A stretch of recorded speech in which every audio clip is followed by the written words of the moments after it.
Freshwater scarcity is no longer a future problem. It's here. Droughts, population growth, and changing climate are overtaxing rivers, aquifers, and reservoirs. Engineers, what we're doing is we're taking seawater and brackish sources into potable, drinkable water. That process, desalination, can secure what nature cannot provide with a natural, clean water. However, it's not magic. There's engineering trade offs, energy costs, environmental impact, and in the next 6 minutes, we're going to explain to you exactly what desalination is, how it works, and the sustainability challenges and environmental risks, and what engineers are doing to circumvent them. Desalination is a family of technologies. Choose the tool by water type, energy availability, and scale. The primary methods are reverse osmosis, which is when high pressure forces water through semi-permeable membranes. This leaves the salts behind. This is the dominant method globally because it scales, and relatively speaking, it uses the least amount of electricity per cubic meter. Thermal distillation uses heat to evaporate and condense water. This is common where low-cost heat is available. Historically, it's used in the Middle East.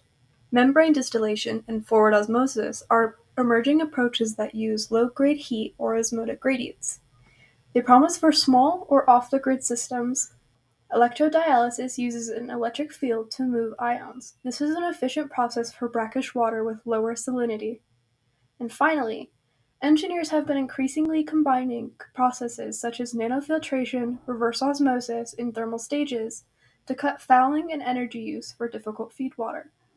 Energy is always the limiting factor, which is why integration with waste heat, nuclear heat, and renewables is crucial. We will cover this next.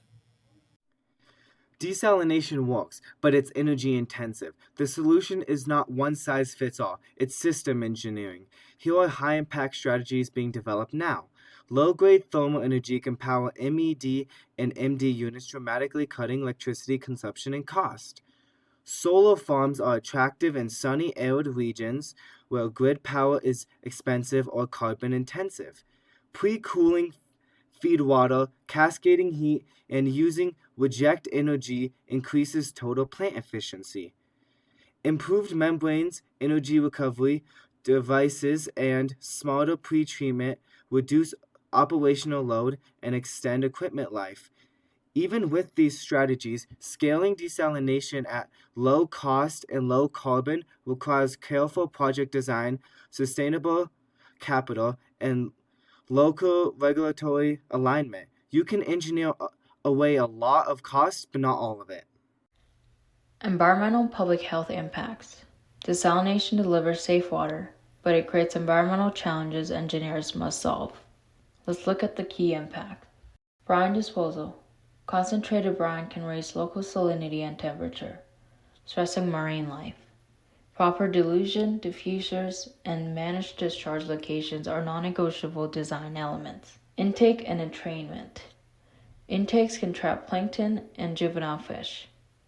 Subsurface intakes, fine screening, and low-velocity design can reduce ecological harm. Chemical and thermal effects. Anti-scalant and biocides used in pretreatment can impact ecosystem if mismanaged. Rigorous monitoring and alternative chemistries are key. Finally, public health and reliability. Desalinated water is microbiologically safe and resilient to drought and salinization of freshwater sources. But maintaining plant robustness and redundancy is essential for public trust. Money and policy determine if constructing desalination plants is viable. For brackish water, reverse osmosis is often cheaper than desalinating seawater, making it more attractive to municipalities. Large seawater plants are capital intensive but can be justified where alternatives are scarce. Large plants have a higher upfront cost but provide less expensive desalination. Global desalination accounts for a small share of fresh water, but in some regions it's nearly all the potable water. Markets are growing, and investors and governments are relying on desalination where demand overwhelms supply. The key questions to ask for social and economic viability are who's investing, who's regulating, and who's managing environmental risk. Desalination is not a silver bullet, it's an engineering tool. When we design plants that pair smarter technology with waste energy and careful environmental safeguards, and sound policy, desalination can provide secure water without trading one crisis for another.